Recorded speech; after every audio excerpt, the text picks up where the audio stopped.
Okay, so welcome everyone to our second session of the Change 2025 series that we're hosting here at Nexus for Change with support from the Academy of Management and from Bowling Green State University. My name is Theo Ford-Stiegler.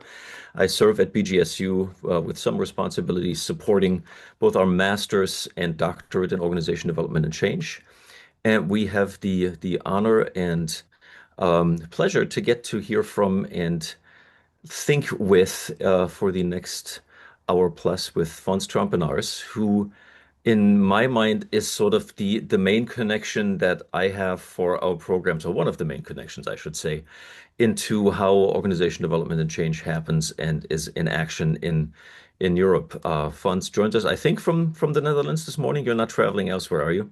No, no, no. Just from And Amsterdam. excellent. So rather than giving you a long list of all of his accolades, which would take up a significant amount of our meeting time this morning, I'm going to put here as soon as I can manage my chat.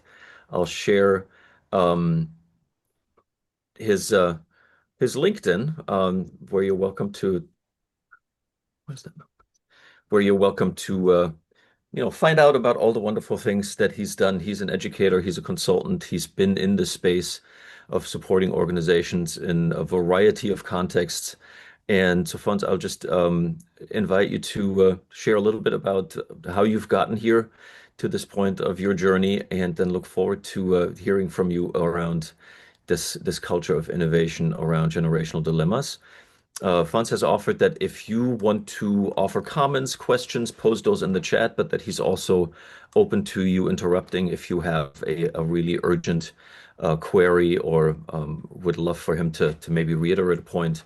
This is supposed to be an open forum and session, not simply just a lecture context. But Fons, over to you to maybe add some more context to that and to thank you for being here and spending this time with us.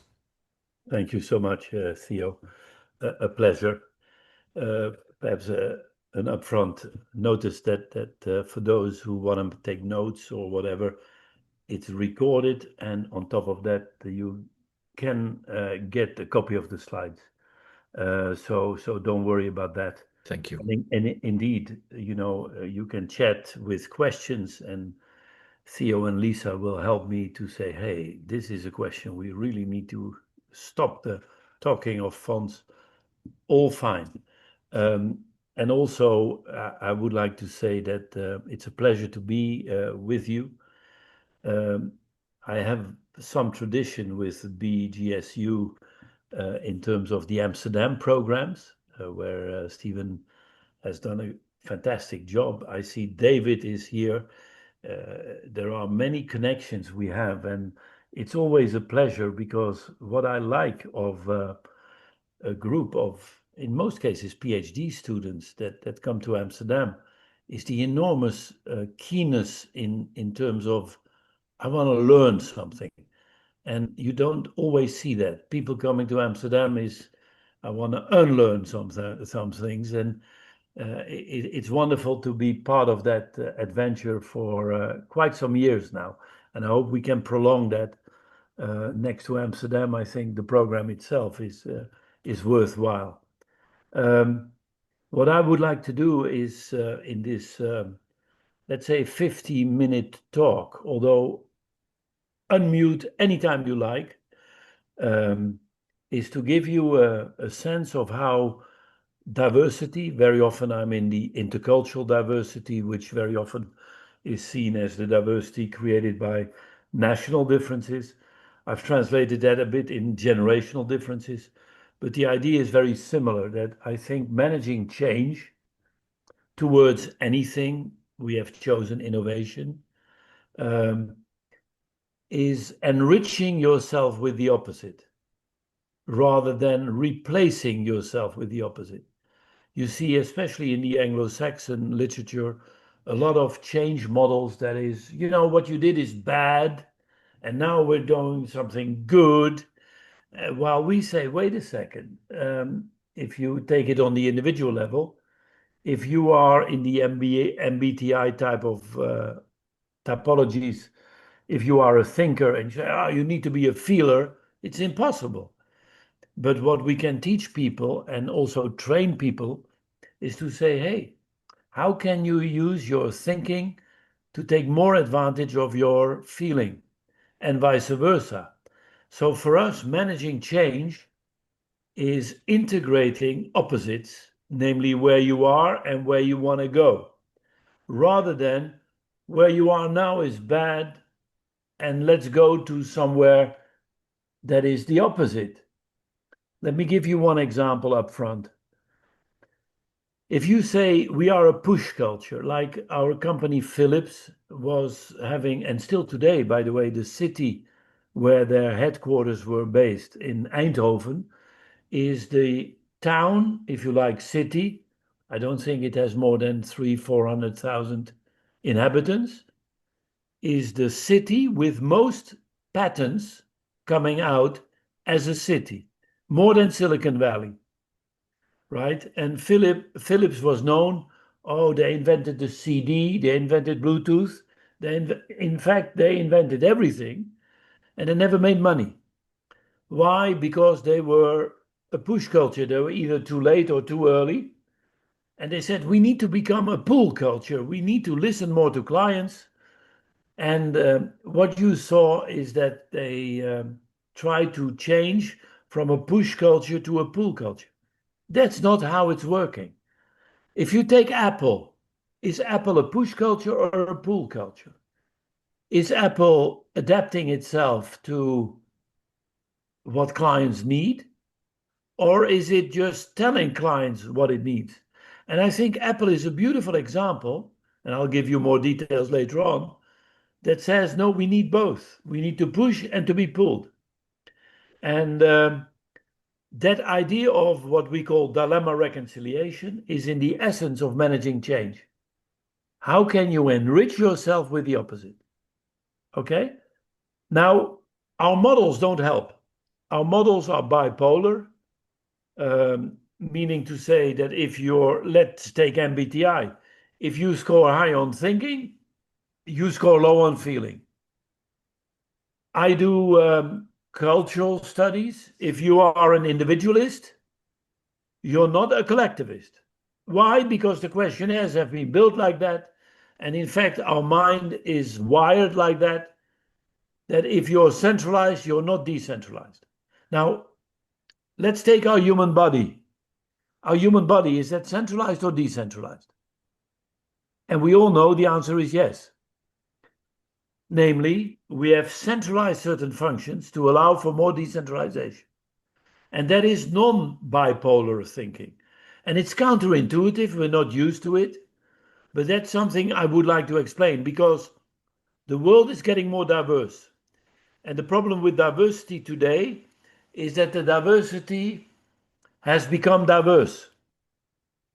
You know, there was a time that, we have a gender class. How are males different from females, right?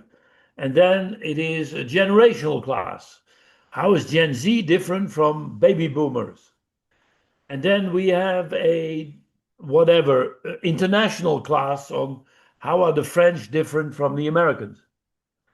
And nowadays, if you have a young American female talking to a old, let's say,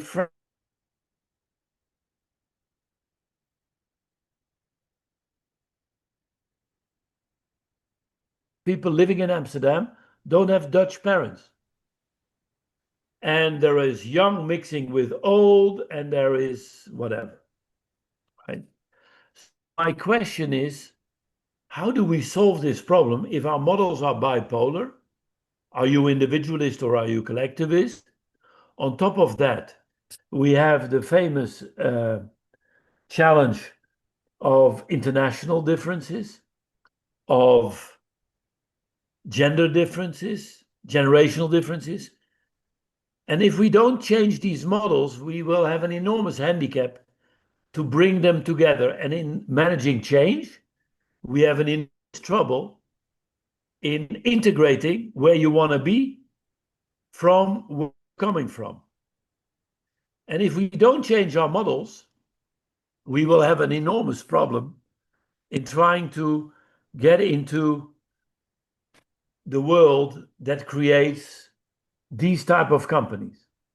And this is, I have 20 different variations, but I very often say this is where our models go to when we don't integrate opposites.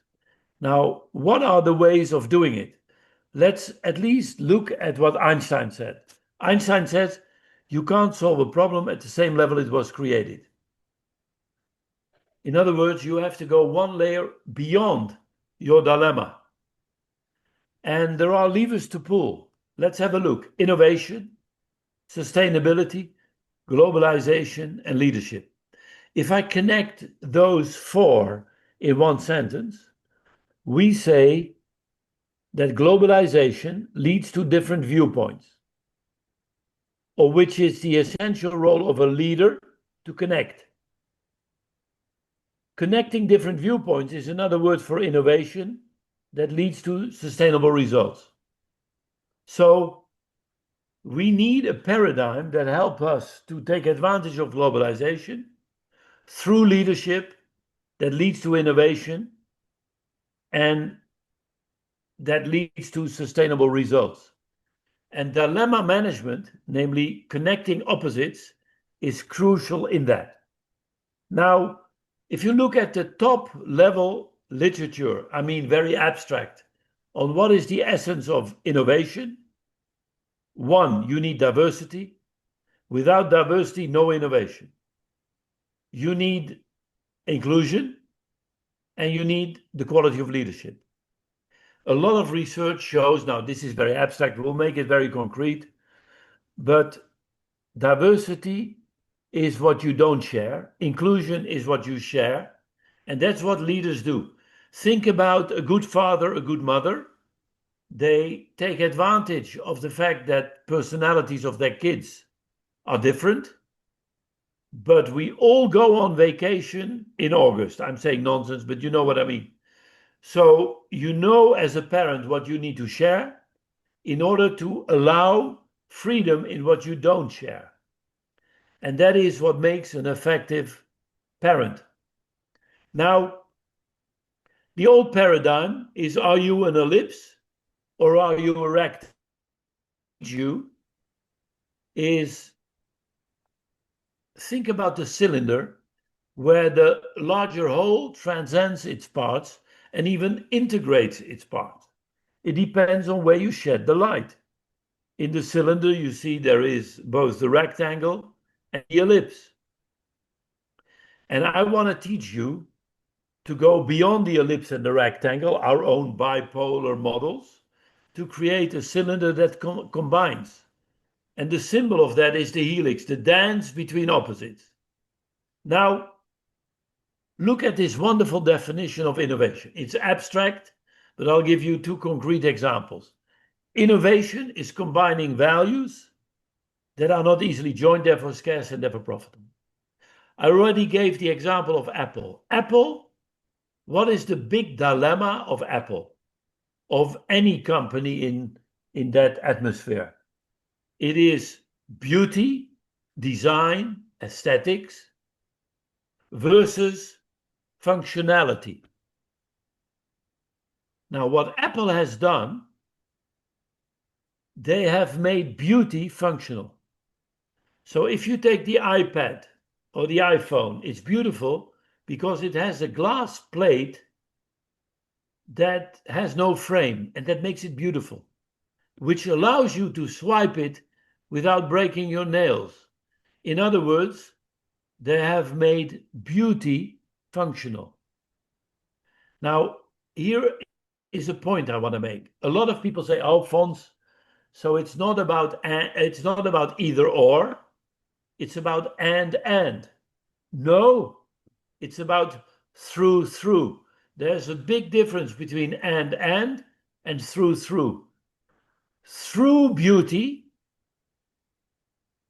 you can make it more functional. Wow.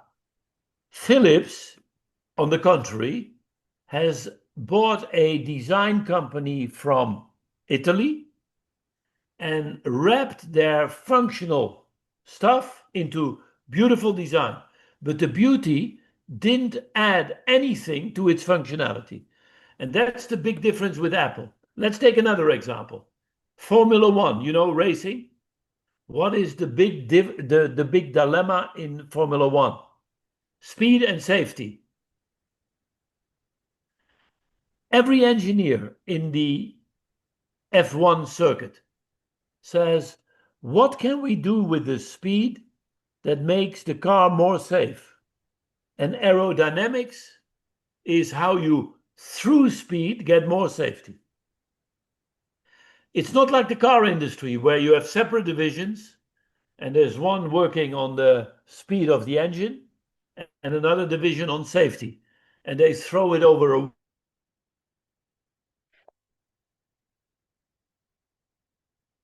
Formula One, and aerodynamics was the result. So with the opposite, rather than replacing yourself with the opposite. Okay? Now, and that's what great leaders do. Great leaders see the dilemmas and say, how can we be global to allow us better, rather than making a choice? The worst you can do in a dilemma is making a choice. Now, let us change and the real things that are happening in the change process. And that is, I want to say, how can we recognize the opposites, recognize the dilemmas, respect both sides that you need to reconcile, and then realize, namely, what can we do to make it happen? So culture is an interesting, let's say, source of opposite values. And like with generations, country, it's all about culture. It shows itself at the outside. And Ed Schein calls this explicit culture. The language we speak, the food we eat, and the way we dress, the literature we read. But be careful, we might eat the same food, but it might be eaten for different reasons. So you have to go one layer deeper and you hit the values and norms. When the value becomes a norm, it slips out of consciousness and becomes a basic assumption. And that is implicit culture. Okay? So I would like to go to the basic assumptions of people and how they clash with other basic assumptions. I focus on generations this time and see how it can be reconciled. Now, these human problems, the values, the norms, where are they coming from? It's because we're facing with problems that need a certain behavior to survive. And that occurs in the area of human relationships, time, and nature. Let me give you an example to start with. In the area of human relationships, I've done research for the last 40 years, but starting for my Ph.D. with Shell, and we compared 10 refineries around the globe, and we looked at how the organizational culture. And to measure national culture, we asked the following question. You're riding in a car driven by a close friend of yours. It is speeding, going 50 miles an hour where you're allowed to go 30, and your friend hits a pedestrian. You come to court, and the lawyer of your friend says, don't worry, you're the only witness. Two questions. What is the right of your friend to expect you to lie for him? My friend has a definite right to expect me to lie. Some right, no right. Now, before perhaps asking in the chat for you, would it be A, B, or C? Second question is, would you lie, yes or no? Now, before going there, I would like to ask, could you in the chat box tell me if you would like to be in a situation like this. And to be honest, I've done this, as you might have noticed, more times in my life. In fact, we have a database of 140,000 people answering this question. And I've never had a participant who said, this is a nice situation to be in. Now, why not? Because all people would agree it's not nice, because there is nobody in the room, correct me if I'm wrong, that doesn't want to help friends as a principle. But at the same time, there's nobody in the room that doesn't have something with the truth. Now, what I'm trying to make clear here is that the dilemma is human. We all have the same dilemma. But it's our culture, nationality, gender, personality, what have you, that gives of one value over the other. So the dilemma is human. We all have the same dilemma.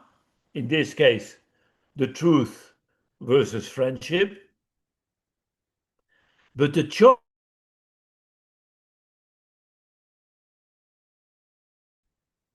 So you could, as a cynical, which I am, say that culture kills half of our humanity, right?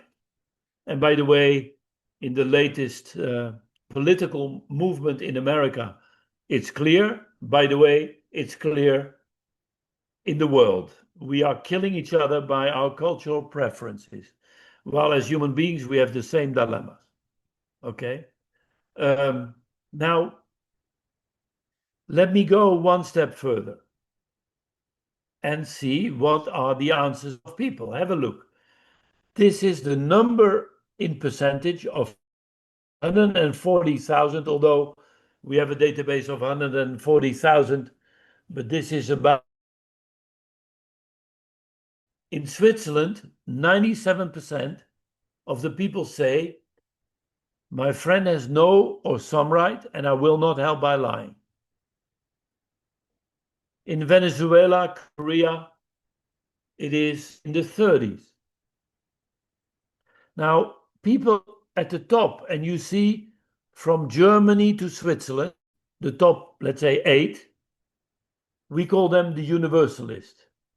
They know that there is one truth. And they say, at the bottom, they're corrupt. You can't trust them. They always help their friends. Till I did a workshop in South Korea, and a participant came to me and said, you know, the Americans.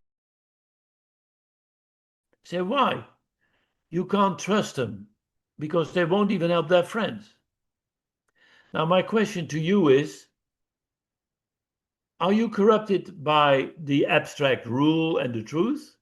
Or are you corrupted by a friend? And we are back to the dilemma, okay? But I'm making the point clear that one is not better than the other. It's only when you take one value at the cost of the opposite, you run a risk. We have taken the 140,000 people and looked at generation. Have a look. So you see, decreasingly, the younger you get, the more particularist you are, the more you want to help friends. Interesting, right? Now, I'm not interested in what causes your values. Is it generation? Is it being American or Korean? At the end, what type are you? Are you rather going for the truth, or are you rather going for friendship and help them by lying? Now, let us take the explanation. This is called a universalistic culture that goes for the truth. They believe in consistency, systems, standards, procedures. They have this latest invention that you have to be transparent, you know. So if somebody is ugly, you say, gee, you're ugly. And if they say, what are you saying? Oh, I am transparent, you know. By the way, I can play this game. Any value disconnected from its opposite leads to a pathology. Okay? So every new fashion makes me laugh. I say, oh my God, there we go again. Right? Now let's take the opposite. The particularist. Be flexible. Be pragmatic. There are exceptions. It depends, right? Interesting, right? And they're at ease with it. It's the spirit of the law rather than the letter of the law. In the innovation, are you rather innovative or rather inventive, or are you reliable? And at the end, when an invention gets reliable, you get innovation. We'll come back to that in more detail. Now, what is better as a leader, to be consistent or to be flexible? Now, a good leader would say, you know why we need consistency? Because it allows me to be flexible. Because flexibility without consistency leads to chaos. Consistency without flexibility leads to bureaucracy, and both don't work. Okay? You need to combine. Exceptions, like making an error, helps you to improve the quality of the rule. So it is the game, the dance between opposites, which makes you effective. What we have been measuring across cultures, generation, is where are you coming from?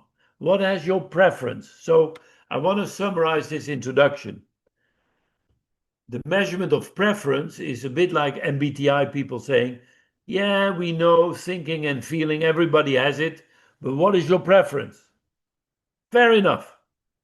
But I'm in the world of clapping. And the beautiful, if we take that metaphor, in clapping, it doesn't matter what your preference is. It's about coordination. And I would like to apply that to, now here are some examples of the typical dilemmas between universalism and particularism: standardization, customization, efficiency versus innovation, etc., etc. Okay. Now, let us go to how can we change towards a culture of innovation by reconciling the dilemmas caused by generational differences. Okay? And I would like to do that on 3 levels: the creative individual, the inventive team, and the innovative organization. Now, many of you are academics. Now, I'm an academic once upon a time, but the more and more I get into practice, the more I say, shall we not challenge academia a bit on their bipolarity of the models? So I was having 10 years ago or so an invitation to write a book about how do you use cultural diversity for innovation. And I said, innovation, who has done some work on that? Now, the most quoted guy in the creative individual is Curtin. Curtin says creative people are more, you get a whole list. And you see the top 4 is one side of MBTI, and they are less, obviously the opposite. I said, oh my God, another person using bipolar scales to, the most quoted, it's called the KAI questionnaire, the Curtin Adaptive Innovation Questionnaire, KAI. And I said, my God, academia, get rid of the bipolar scales.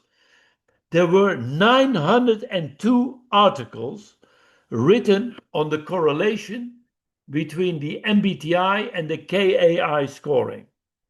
And I said, oh, now I understand why in academia this is called research and not search. Means they all do the same, and there they go again. Oh my God. And they quote people, and you wonder what their opinion is because it's one diarrhea of quotes. And I said, come on, we know that. Now, let me be positive. If Curtin would have called this questionnaire Curtin Adapter Invention Questionnaire, fine, because we have done the integrated curtain, because again, it's on a bipolar scale where if you score high on one, you score low on the other. So we said, crack the line, call it invention versus adaptation. And I can tell you that innovation is the reconciliation between invention and adaptation. Let me give you some keywords of the old curtain questionnaire. I'm ingenious, original, independent, unconventional, unpredictable. I'm efficient, thorough, blah, blah, blah, blah. Those are the keywords of his questionnaire to measure, are you an adapter or are you rather an innovator? If he would have said inventor, fine. And we have added answers C and D. C. And we call that the anti-clockwise helix. I'm continuously checking in an organized and methodical manner whether my original ideas do work in practice. D. I'm methodical and organized first to set the basis to launch my unconventional ideas. That's where academia should go to, okay? And that is the integration of opposites, which is the core of at least my definition of managing change, enriching yourself by the opposite, okay? So that was the first academic that I killed. Let's go to the inventive team. The inventive team says, I ask very often, I'm very often amongst managers, and I ask, who of you have ever measured the team roles in your team that can predict how innovative your team can become? And there's the word of many people, Mumford, blah, blah. I chose Belbin. And Belbin said, what we need in our innovative team are 9 roles. And I don't want to even mention them all, but are you the team worker? Are you the plant, the innovative guy? Are you the critical guy? The resource investigator is another one. The generation of ideas, the coordinator who reconciles the dilemmas. And he did in his research, he said, an innovative team needs 9 roles. But in the stage gate process, namely the famous process where you get into, like the first is the prototype, you get a dilemma. And he said, here are the 9 roles. You need to complete the finisher, the specialist, the plant, the money, blah, blah, blah, blah. Now, in the first stage gate process, you get the dilemma between the plant with the original idea and the evaluator that kills the idea. And you know, in any team, you have people with a lot of ideas and people, let me tell you, it doesn't work. We have enough. Now, crack the line and exaggerate the position. So if you only have evaluators in your team, they will kill any idea at birth. Not working. If you have the plant without evaluators, you end up in the Amsterdam coffee shop. Yeah, everything goes blue sky. Isn't it wonderful? What is the reconciliation? And perhaps you know the work of the group called Synectics, Professor De Bruyne in Belgium. And I'll give you one simple example. If anybody comes up with an idea, you are allowed to criticize it under 2 conditions. First, say 2 good things about the idea, and then give your criticism starting with the sentence, how can I help you overcome? And you come with the sentence. Wow. Now, that is not really practice. First of all, we don't diagnose our teams, and you can predict. If I go back in our own company, we had all, by the way, one person could cover 3 roles. In our team, we were 20 people. We missed a completer finisher. And I said to my people when we hired a new colleague, I want the Belbin test and look at, do we have a completer finisher in this personality? And then I ended up with 3 people with a dominant completer finishing style. And then I realized why I didn't like them and never hired them. But against my intuition, I hired that person, and he made a huge difference in our company. I even started liking him, right? People don't do this, and it's not so difficult.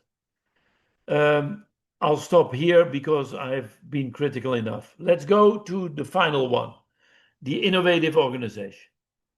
The innovative organization, I tend to build my argument on the basis of the research of Larry Greiner.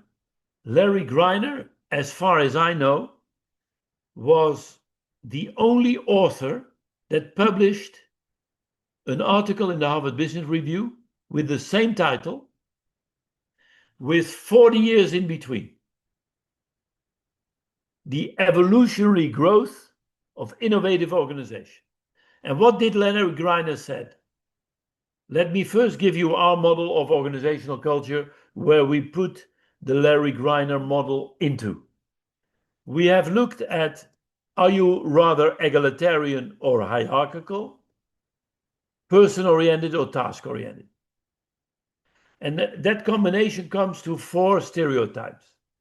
The guided missile is the Anglo-Saxon model: strategy, management by objectives, pay for performance, and in principle, any person can come at the top based on your activities, your results in tasks. That is the Anglo-Saxon model. So in principle, egalitarian and task-oriented. If you go to the opposite, which is only 90% of the world, Asia, Africa, Europe, Latin America, it's the family. It's who do you know in the network, management by subjectives, which means what can I do to please the boss? And it's all about an accumulation of power. Okay? You better understand that because it's 90% of the world. Then this little pocket called Germanic. And that is, how are you structured? Management by job. And that's why they keep their titles in Germany. Herr Doctor, Professor, Doctor, although worse in Austria.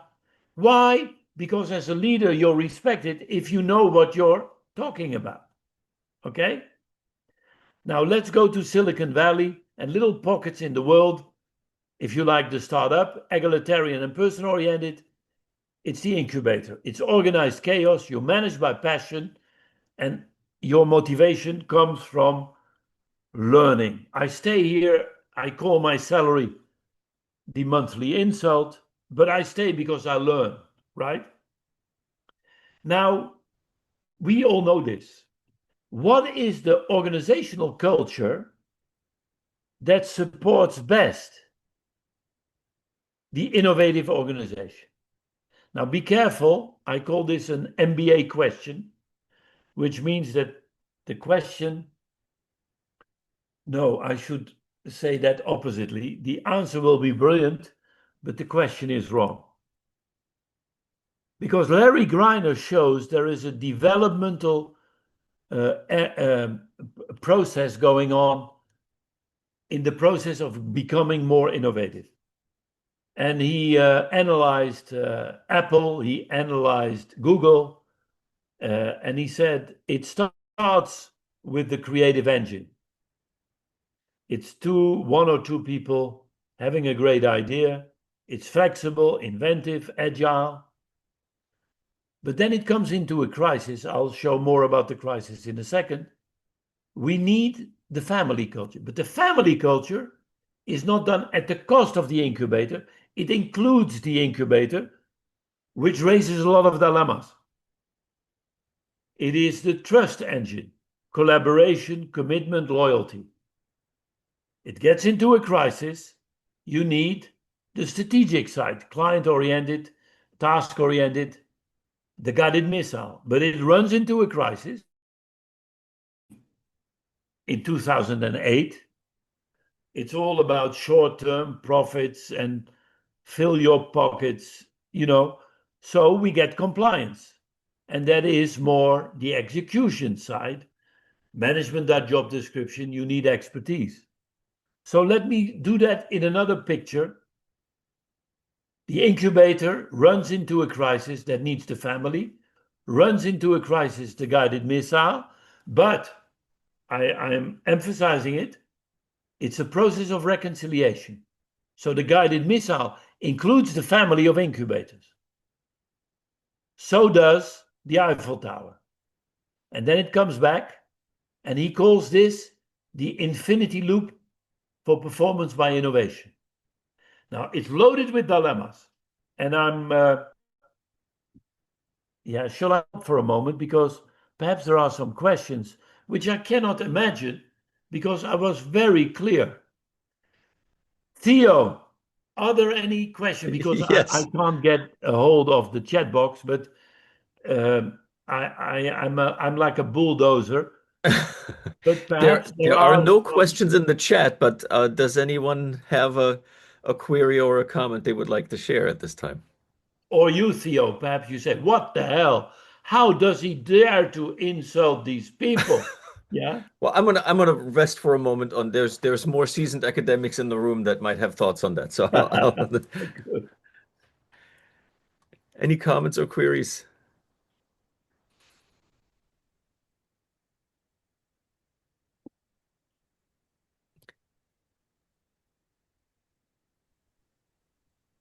Go ahead, Dave. Does an individual in any of these organizations, particularly the innovation organization, do they feel, hear, sense something different than if they were in an opposite kind of organization? Are there senses that are stimulated by being in a innovative team, innovative organization?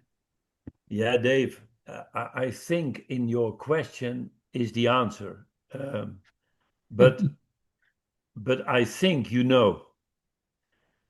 And the answer is yes. You feel it in your bones, right? Yes. And perhaps not the first day. Have to look around. But and by the way, I love your question because it is crucial that people feel it.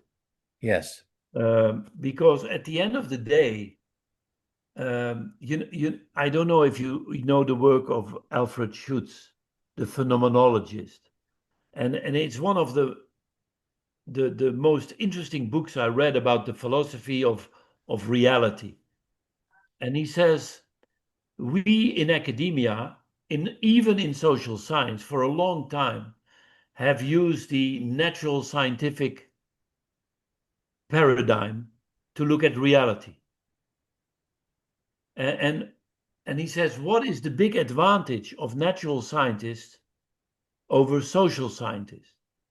And he said, the big advantage of natural scientists over social scientists is that atoms and molecules don't talk back, right? Yeah. So we need a second order of explanation based on the feelings and the emotions of those we observe. Yes, And that's a bit behind your question, I guess. it is. Uh, Because you yeah, say it all has to be tested in practice. Each yes, thing has to be tested. Well, the testees and the testers are the human beings who happen to be in that organizational setting at any given time. And so if they're not feeling it, if it seems fake, if it seems like they're not going to be listened to, uh, the practice is going to show up because practice is what is done, and what is done can be measured. So you're going to yes, see performance go down. And when we're preparing people to manage, Yes. We're encouraging them to have organizations whose performance goes up. Yes. Yes. And Dave, uh, I can see you're a senior person with a lot of experience, Oh and yeah. yeah, yeah, I know the feeling. But Dave, you know very well that the feeling that we sense when we are in an environment.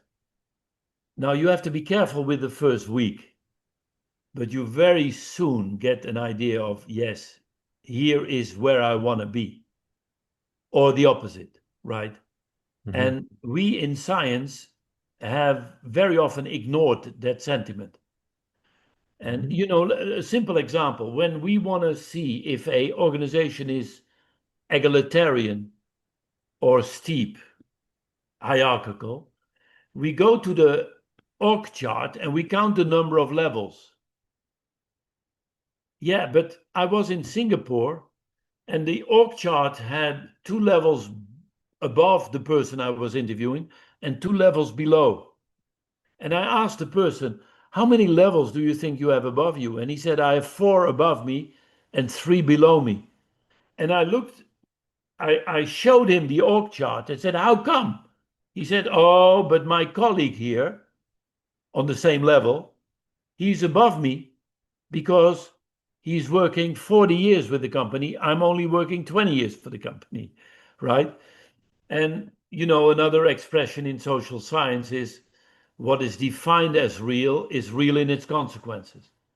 So it doesn't matter what you think, you need the dialogue with those you observe in order to know what reality they face, from which actions come. And on the other hand, and I'm stopping now, but you have intrigued an interesting reality is what Kudley-Win said. Kudley-Win said there is nothing as practical as a good theory.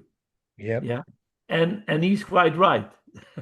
Right now, in view of time, I could finish my story, but we could go with Q&A as well. But perhaps Theo, if there are burning questions at the moment, I love to go, but we will have some time to go into these type of interesting questions.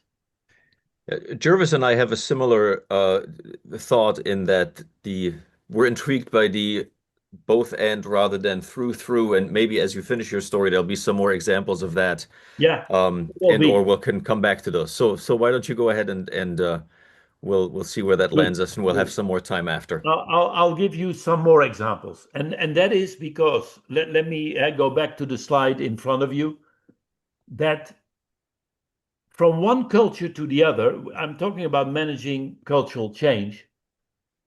It includes the previous model, and I'll give you examples. So the first step is from, and this is the stage gate process of organizational culture, from invention, the incubator, to intention, which is the family. And that is, you have an incubator that is good in creativity, flexibility, but might lead over the top into anarchy and chaos. It happened, according to Larry Greiner, in almost any company, from Google to, now you know the story of Steve Jobs. He was kicked out because it was anarchy and chaos, right?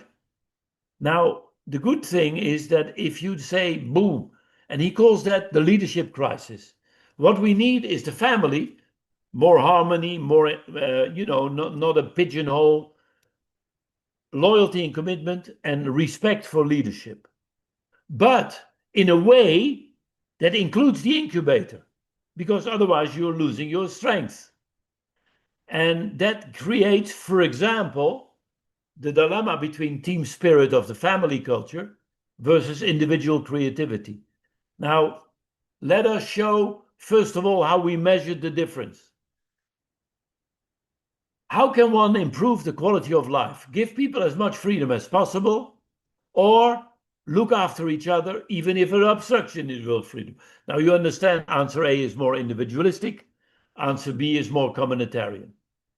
Here we go. Answer A in 140,000 people worldwide. Gen Z, much more individualistic, traditionalist, people even older than I am. I'm still in the baby boomer one, but it's quite interesting. Enormous differences. How do you reconcile that? Now, if you go for individual performance, or rather stimulate team cooperation, which comes naturally different in different generations, crack the line. If you only go for the individual, me, myself, and I withholding information. In individualistic society, it's not normal that, oh, take my information and you run away with it. Now ask the more communitarian people, like Japanese in international differences, it leads to mediocrity because nobody dares to stick out their neck. It's all about the team. Now be careful with the compromise. Is let's go for the small team so you piss off all. What is the way to reconcile? Now, is there not a way where you reward teams for individual creativity and reward individuals for teamwork? This is what good parents do. So let me give you an example. In Shell, I was working with Shell, and there was a joint venture between 250 Japanese and about 200 Northwest Europeans Americans. And the Japanese were saying, but spirit. Everything this was done in the Netherlands, everything will go to the individual. The bonus will go to the individual. You rank order individuals. It's jeopardizing our team spirit. So what we did in Shell will go to individuals. Who's the best team player? And teams had to make presentations in what they did to nurture. Now, that is, by the way, the end result is called co-opetition. You individually compete to better cooperate, and you cooperate for individuals to better compete. And that is a paradigm that includes incubators into the family culture through rewards. Let's go to the next stage. You have a family, but if you are not careful, it goes beyond loyalty and commitment, strong leadership. And if you look at the history of Google, Larry Page, Sergey Brin, then certainly Mr. Schmidt came in, who made it a great success. But it might become a country club, highly centralized. So Larry Greiner calls that the culture of the crisis of autonomy. What we need is integrate the guided missile. The guided missile, strategic, task-oriented, customer-focused. But don't kill the loyalty and commitment and the incubator. So it raises dilemmas. And the dilemmas are the next one, the type of leadership. In the family, it's top-down, shut up, strong leadership. Or are you rather a person that is serving? So it's the bottom-up, top-down dilemma. Is status based on what you do? Or is status based on who you are? Now, look at the difference between Gen Z. This is, by the way, the percentage of your output rather than your input. In other words, egalitarian is the high score, bottom up is the high score, top down is the low score. Interesting. Now, let's look at a model that works between cultures. The big problem of judging people on what they do is you can do it over the top. By the way, there's a book called Lost Democratic Leadership with the subtitle The Dutch and Swedish Disease. You can have too much democracy. We call it the polder model over here. And at the end, it takes too long. Everybody is involved. It doesn't work. Now go to the Middle East or go to Russia. I hope America is still far from this. follow the leader and you all drop down the cliff because there's no feedback. Okay, now let's go to the reconciliation.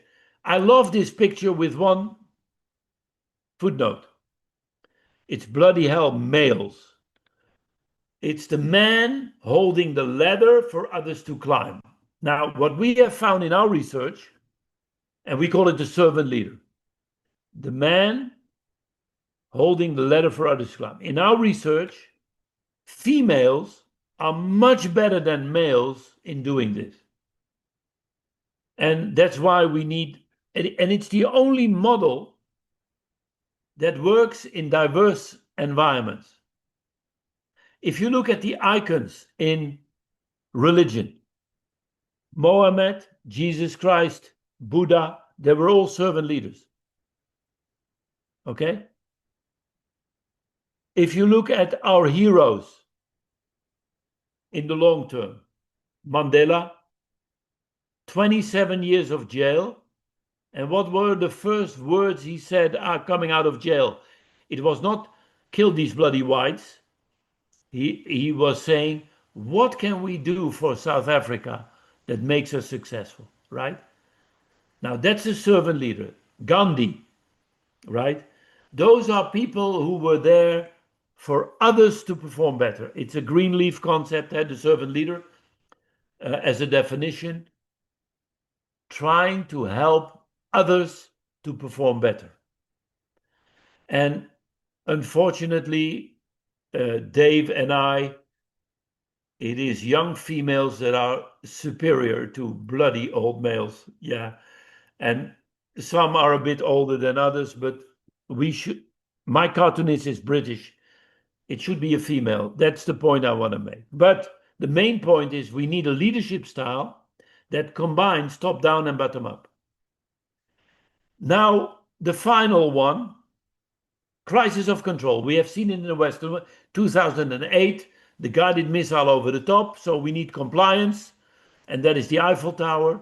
And what is the Eiffel Tower? Efficient, structured.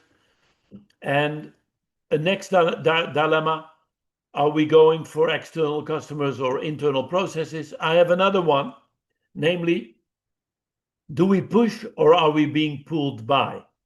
And this is the locus of control. Are we internally controlled or externally controlled? And I would like to end with this metaphor, and I use it very often in how can we create an environment where push and pull, autonomy and control are combined. And I start with saying, if the full self-driving car, it's my way or the highway. The opposite, I did it my way. I'm in control and you hit the pole. But I'm ending with a wonderful quote of the CEO of Ford. I forgot his name. But he said the self-driving car will only be a success if the driver is in control of what controls the driver. Wow, that's my dream, right? And with AI, it's the same. With AI, it's the same. What are we as a user of AI? Are we still in control of what controls us? And I think if we can manage to reconcile that dilemma in that way, we're in great shape. And that's why I love the wonderful world of Microsoft, in the sense they call it a co-pilot. Never have AI become the pilot. It's a co-pilot. And we are in control of how we're helped by it, right? And there is a final one that I would like to just mention, and that is, I think in AI, the high-tech and high-touch one. If we embrace the web, as a bank, and finally you have a problem, it's not working, so you call. Yeah, your call is important to us. Please continue to hold, and you end up as a skeleton. And if we only are having analog people interventions, we have a long line and you will never be helped on top of it. So Jan Carlson calls it the moments of truth. The differentiation in high quality banks versus low quality banks is what do you do in the analog sphere if digital doesn't work? Because that's where you make the difference. Technology is copied within a week, but the analog is to build a culture that you say, we will never have a client waiting longer than 10 minutes. Are you kidding? Right? Now, I come to a summary, and that is that managing change is enriching yourself with the opposite. That needs a mindset that says, hey, digital is great, analog is great. How do we combine it? Individual performance is great, teamwork is great. How do we combine it? And that mindset is not helped by the models that are bipolar, from MBTI to cultural studies, what have you. And yeah, that's my story, and I hope it helped. And if not, bad luck. But at least I had fun. Yeah. Theo, any Yes, questions? I think that most of the rest of us had some fun too. If those of you that are here, if you didn't have any fun at all, then You're worried. You're worried. send me an email so we can figure out how to tell you Thank some you, good jokes. Fons. Thank Hey, you. Kim, yeah, with the little one. Wonderful. So Wonderful. I'm gonna hand it over to my friend and mentor Steve Cady, who is sort of gonna facilitate for us the this next little Thanks. bit of this conversation. But does anybody have an urgent comment or query to sort of close Yeah. this portion? I don't want to make light of it, but I love these cartoons. Did you do them? You get a copy. Now we have David Lewis. It's a British guy, and the beauty of David, apart from the fact that he does such beautiful drawings, Oh yeah, but it really simplifies a very complex picture in each slide that you've shown us. It takes yeah, and the beauty particularly of the David, spiraling yeah, effect is really terrific. It yeah. No, teaches he's you a that. great guy, and you talk to him, and he puts it out in pictures. Yeah, it's fantastic. Yeah. I love it. Yeah, there's another one that is this one, the minimal viable product. So Uh, focus on planning and optimization. Aim, aim, aim. I forgot to shoot. Versus shoot, shoot, shoot, aim. You know the Peter, and the minimal viable product, namely that you are really integrating both, and you see that all models that live longer than a couple of years are reconciliations. Yes. Um, while business process re-engineering, yeah, they live for a couple of years and you never hear from it again, you know. And what we are trying to do in the writings is that the real long-term successes in management thinking are very often reconciliations, and we try to show that it's all there, right? It's all there. Hey, Fons. Hey, Steve, how are you? Good. I did not have a good time. I think you need to No. do this over again and try harder next time. Yeah. I will. Yeah. No, it's good. So, Lisa, if you could pull the slides down and put everybody up so we can see everybody, that would be awesome. And thank you, Lisa, for That your is good me. work, I and need to Teo. do that, I think. Here we And go. Teo, thank you for your good work hosting today. It's good to see everybody here, my good friends and colleagues. It's great to see everybody here. So we're going to go down the last portion, which we call the ODC deep dive with you. And the purpose of this is we're recording everything. And we've been working with David Bright and Ignacio Pavez and Danny Manfort and others, trying to really capture and start doing some qualitative analysis, a kind of a sort of grounded and deductive qualitative approach to gathering all the knowledge we know to build frameworks that we can build on to lead towards more what do we call uh, more structure to our field. again, but not go too far, but to go to the minimum viable product, and kind of build off of that. So I would like to ask you some questions because we'll thematically analyze these and share these with everybody out there. And there's other people on here who we'd love to interview on this. So a lot of you that I know will have thoughts on these questions, and I'll be asking you also to let us kind of interview you as well. So what we're going to do is the last 20 minutes here that we have with the session. So let's jump into the first area of questions, and that is getting at the field of ODC in broadly. And as you think about the field of organization development and change, how would you define or describe the field, and how has it changed from your early work to today? How has it changed? How would you define it today, and how has it changed over the years?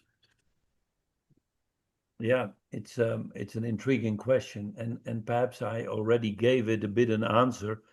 I think development in the right sense, because you can develop badly as well. But organizational development in the way we desire is indeed enriching yourself with the opposite, which in most literature is not emphasized at all. It is almost like, we the current and the ideal, and then you jump. I said, no, so that's one thing. It's a continuous process. That's the other thing. It's not something you do in the weekend and say, now we're okay. So the development needs direction as well. And that's why strategy is crucial in that process. It's not just wait, we're a bit older, so we develop automatically. It could be, let's say, orchestrated. And I think these are sometimes lacking in the literature as dominant principles of organizational development. And by the way, let's not forget that at the end, it's the human beings in the organization that develop. Like I never understood the word organizational behavior. Organizations, in fact, don't exist except in the mind of people. And I think what they call the reification, namely to give a personal characteristic to entities that are beyond the individual, is also risky. Because as if organizations develop, no, it's individual in a harmonized way that develop in the interaction between individuals, right? And that can be orchestrated, that can be stimulated, but at the end, it's the individuals that develop, and it's where culture gives them a joint direction. And that's why I also believe in the yin and yang of Jim Collins. One of the best articles it's something like Creating the Corporate Future, something like that, but in the Harvard Business Review, where he uses the core ideology and the envisioned future as yin and yang. You need them both. Yeah. Right on. So I got an interesting question for you. You ready for this? You gotta go back to like back through your history. And as you look at all the people that influenced you in your development and theory and practice and so forth, who are the key historical leaders and thinkers who you would see as anchors for this work that we do in this area, in the world of ODC and beyond, per se? Beyond you, Steve. Yes, beyond me for sure. Unless you want to say I'm really old. So, but who are your key historical that influenced you in your work? Who are the most, if you were to say, look, there's a lot out there, but who are your top few that come to mind as really influential to you in your work? Yeah. Now, it started with a person most of you don't know. When I was doing business economics, rather than an MBA, it was more academic, business economics, at the Vrije University, where we hosted your wonderful teams, Steve. Was Frits Haseloff. He deceased. He died 10 years ago.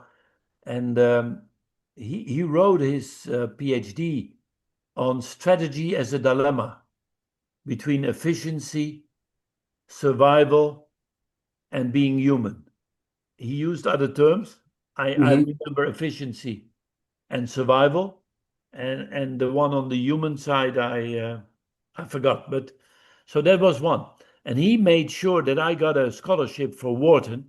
So I went to Wharton, and at Wharton I met two people: Russ Aikoff, he was famous at the time on strategy, and Hassan Özbekhan, and they influenced the way of thinking tremendously. Then I came to Shell, and I'm almost done. Charles Hampden-Turner, and Charles was hired by Shell as an academic from Cambridge, UK, and he was doing scenario work. You know, Shell was known for scenarios, and what he did is he looked at the dilemmas between the scenarios, because scenario planning is about acting now that could serve you in any possible future. So that's loaded with dilemmas.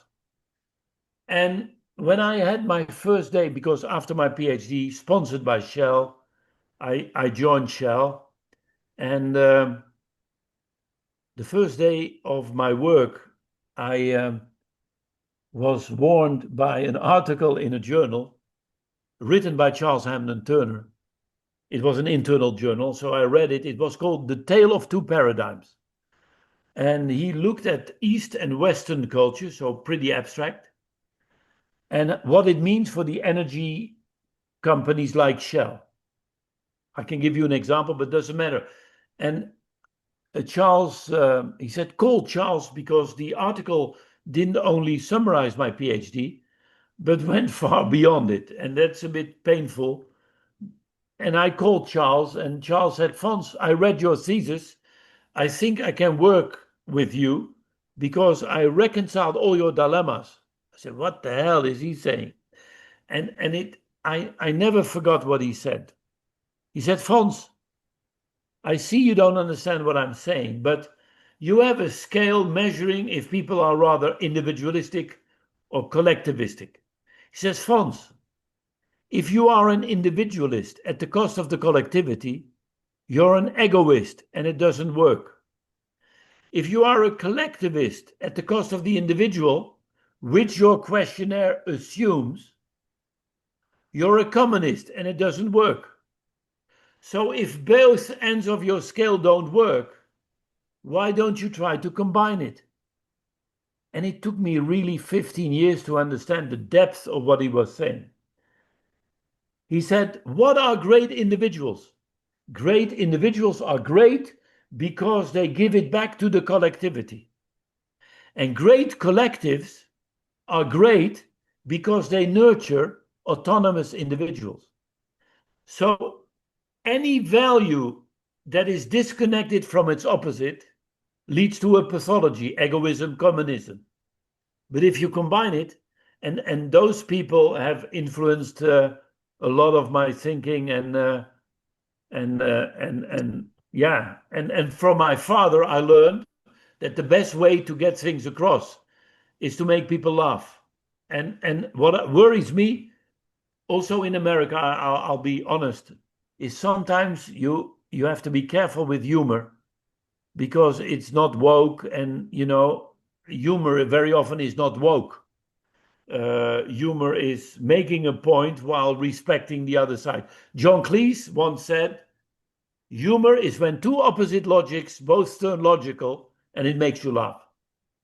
And I think we should not lack humor in what we do. It's not meaning that you're not serious. In fact, humorous people are very often more serious than those who let me tell you. Yeah. Yeah. Gotcha. That's really good.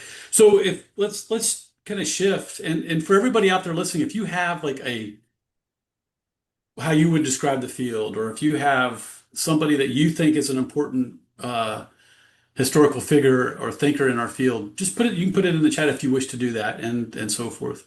Oh, but by the way, Ed Schein, is one of my. I met him twice, but Ed Shine, MIT. Wow, Yeah. Yeah. what a humble Yeah. inquirer. Yeah. Yeah, Yeah. And if, as you think of other things, Fonz, you just throw them out too as you go. yeah. So let's talk about like theories and models. So let's say you have only a limited amount of time to say, here's a checklist of theories, important theories or models or frameworks that a person needs to have on their checklist if they're starting out and getting started in this work. And you say, make sure you've read these theories, these frameworks, these models. What would be your short list A that very people need short to? list. I mention him, Alfred Schutz, The Phenomenology of the Social World. Fantastic. About deep thinking, like atoms and molecules don't talk back, that kind of stuff. That's one. I love Gregory Bateson. Gregory Bateson, Mind and Nature, Steps to the Ecology of Mind. Fantastic stuff. It's a bit traditional stuff, right? Sorry for that, but I still think it's still very relevant literature. At China, I mentioned. Let's not make the list very long. I would go for Alfred Schutz. I would go for Ed Shine, and I would go for Gregory Bateson. Yeah, Mhm. and the work of Charles Hampden-Turner. There's a book, From Strategy to Dilemmas.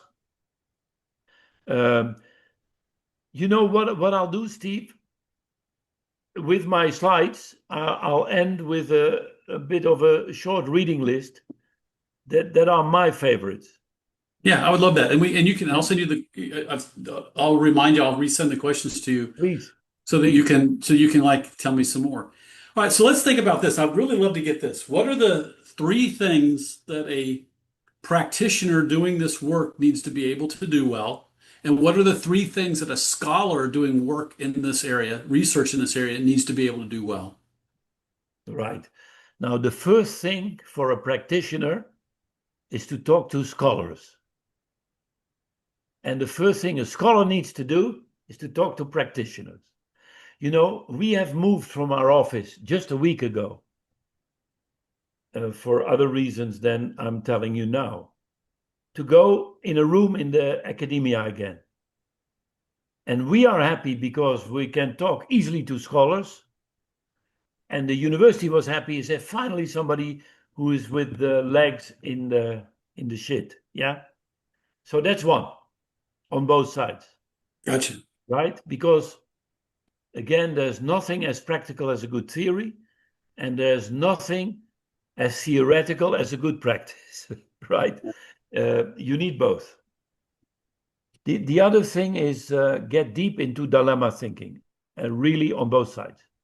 I think we quote too much. I know in the academic tradition you need to quote and another quote, but don't forget your own opinion. And you know, I've seen books that I had to review for a publisher, and at the end, it had 300 quotes. I mean, references, right? And I said, but what is the opinion of the writer? So don't let yourself get overwhelmed by quoting, quoting, quoting, and forgetting yourself. What is your own opinion, right? That's what I would tell scholars. Also, yeah, obviously quotes are important, but I'm putting it a bit to the extreme. Yeah, right. You Yeah, know, don't do one at the extreme right? of the other, right? Yeah, yeah. You know, very often I say polarization is great to find out where you don't want to be. Yeah. So polarization is great. Yeah. For practitioners, I would say practice long-term thinking, filling your pockets, money drivenness. Very often I see that amongst practitioners. I mean, certain types. It's all about the money, short term. So, you know, ask the question, why, why? 3 times is enough. Sometimes you have to go to 5. And why money? You know, I very often tell practitioners, perhaps also scholars, look at the little video by Dan on motivation with add RSM, because this afternoon I was in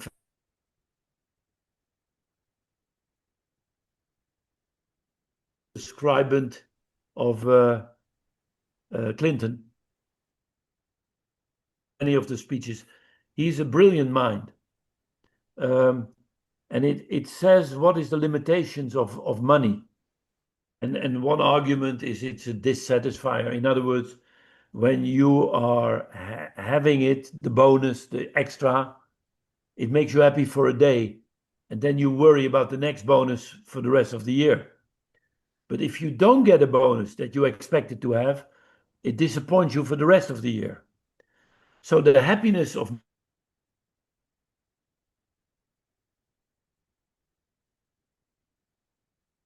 and the problem is that if you look at literature on who's getting a bonus and who's not, it's 70-30. So you disappoint 70% of the population for the joy of one day of 30%. Yeah. And now what he says, but what really motivates people, obviously above a certain level, and don't forget, there are not everybody is on that level of having food and shelter, but is the three things: autonomy, that you are in control of your life,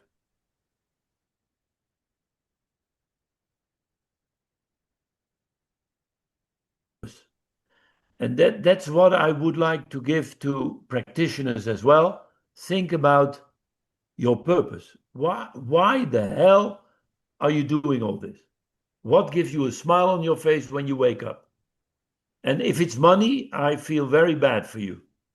But if it's a higher end, like doing something for the world or for your neighbor or for your family, that gives you much more satisfaction in the end of the day. But be a bit more aware of the fact that, ask the question why, and you come to your purpose. Right on. So I have two final questions that we want to do, and you've already answered one of them, and it's related to your favorite. You said your two favorite books, but do you have another favorite book that you say everybody should have on their shelf, or an article Yes. that's a classic that you've read that you got to read this article? Yes. Now, the one I mentioned to Dave, and that is, I'll put it on the list, but it's the Harvard Business Review article by Jim Collins, something like Creating the Corporate Future, something like that. But I have it, and I'll make sure you get a copy, right? That's one. The other one that really stimulated my thought was Zen and the Art of Motorcycle Maintenance. Yeah. By Persig. Fantastic book. It's not academic, but it's really the deep end of what is quality. Yeah. Zen and the Art of Motorcycle Maintenance. Yeah. Fantastic. I read that. Yeah. That's really By good. the way, Steve, Can I say something about that? Yeah. I'm just interrupting here. About that. Go ahead, Jeffries. Hello. When this guy in Michigan, I'm forgetting his name at the moment, did all that research on competing values. Quinn. Yeah, Bob Quinn did the work on competing values. Great stuff. One of the first things showing that polarization of effectiveness and all that. Yeah. And he did it, and stuff landed in a space, and there was one value that landed right in the middle, and so he couldn't assign it to anything, so he just threw it away. And that one value was quality, which of course what's in motorcycle maintenance is all about. Yeah. And I was talking about this research to a manager at GM at the time. He said, "Oh, well, that's because quality is a third vector that integrates all those polarities." Great. What a brilliant.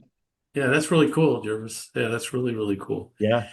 Yeah, so we'll wrap up. I react. There is the book by Cameron and Quinn. Yeah. Worth reading. Yeah. And also, if you are asking for another value in the center, it's also integrity, but the real sense of integrity, and Steve, you know this, integrity is the end result of competing values being Right on. And Jervis, you can be certain I'll be asking you these questions as well in the future. I'll be grabbing you.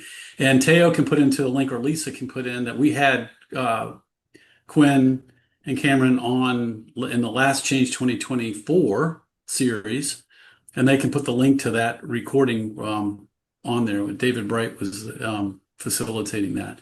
So here's the last question. Fons, this is really important. Our lives depend on your answer to this one.